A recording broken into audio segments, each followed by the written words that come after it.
हमारे चैनल घनश्याम सागर study point में आप सभी का स्वागत है।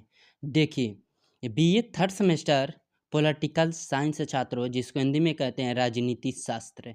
देखिए, लिखित आंसर, क्वेश्चन और आंसर। देखिए, प्रश्न उत्तर। लोकतांत्रिकरण की प्रक्रिया की विवेचना कीजिए।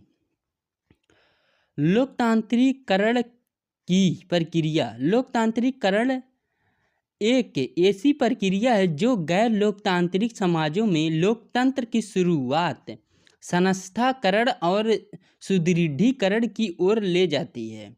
किसकी ओर? संस्थाकरण और सुदृढ़ीकरण की ओर ले जाती है।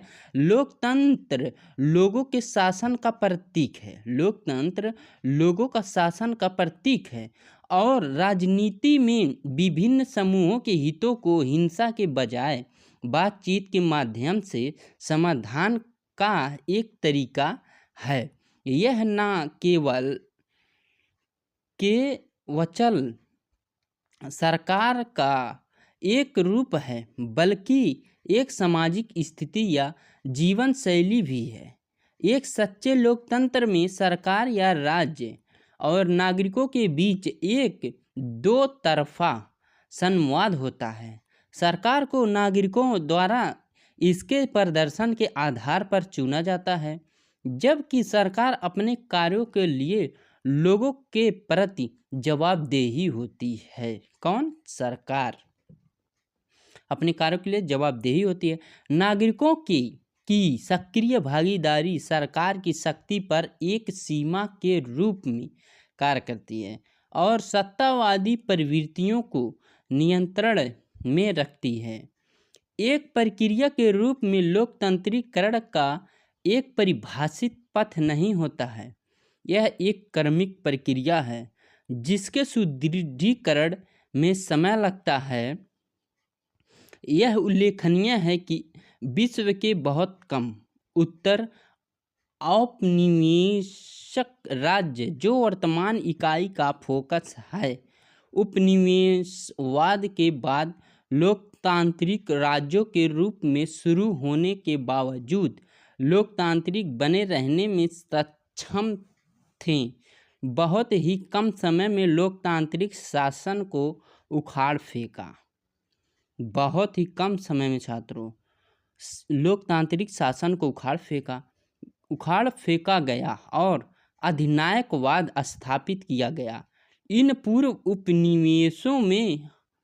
उपनिवेश शासनों द्वारा स्थानीय राजनीतिक अभिजात वर्ग को राजनीतिक सत्ता का हस्तांतरण किया गया था। उपनिवेशवाद के बाद के राज्य अभिजात वर्ग ने जनता से लोकतांत्रिक वादों को पूरा करते हुए इन राज्यों में राष्ट्रवादी संघर्ष का नेतृत्व किया था।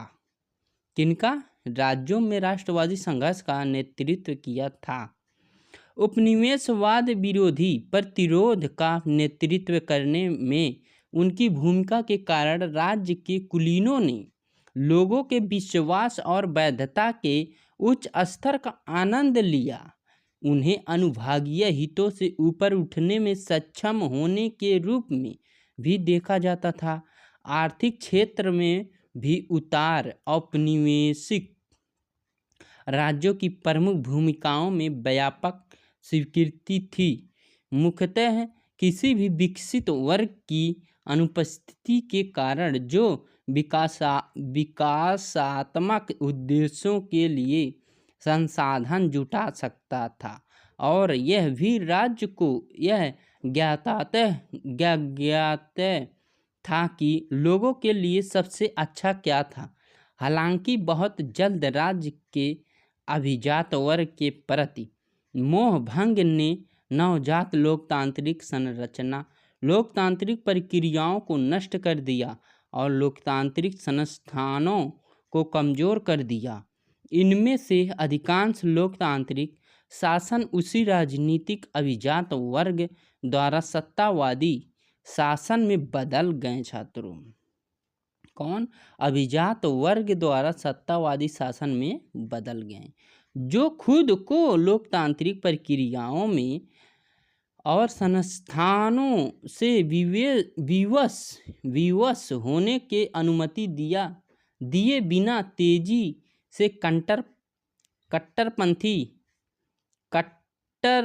यहाँ पंथी होगा छात्रों, कट्टरपंथी सामाजिक और आर्थिक परिवर्तन लाने के बहाने थी। आशुतोष वैष्णव के अनुसार लोकतंत्र का गहरा होना और लोकतंत्र की उपस्थिति विश्लेषणात्मक रूप से अलग दो हैं। किसी भी मामले में लोकतंत्र इन देशों में एक स्थिर घटक नहीं रहा। कई बार ये देश लोकतांत्रिक शासन के अधीन रहे और अन्य समय में यह सत्तावादी शासन होगा, और यहाँ तक कि जब वे चुनावी लोकतंत्र के रूप में आगे बढ़ते हैं तो बड़ी खामियां प्रदर्शित करते हैं छात्रों। जैसा कि बताया गया है कि उत्तर औपनिवेशिक भारत में लोकतंत्र बना रहा, और भारत जिसे उत्तर औपनिवेशिक देशों के बीच उदार लोकतंत्र का प्रतीक माना जाता है, 2 साल के आपातकाल के दौरान 1975 होगा छात्रों, 19,757 लोकतांत्रिक बैकस्लाइडिंग का शिकार हुआ, जब लोकतांत्रिक स्वतंत्रता को कम कर दिया गया तथा निर्वाचित और गैर निर्वाचित संस्थानों को नष्ट कर दिया गया था छात्रों। थैंक यू स्टूडेंट्स, हमारे चैनल को लाइक, सब्सक्राइब, शेयर जरूर करें।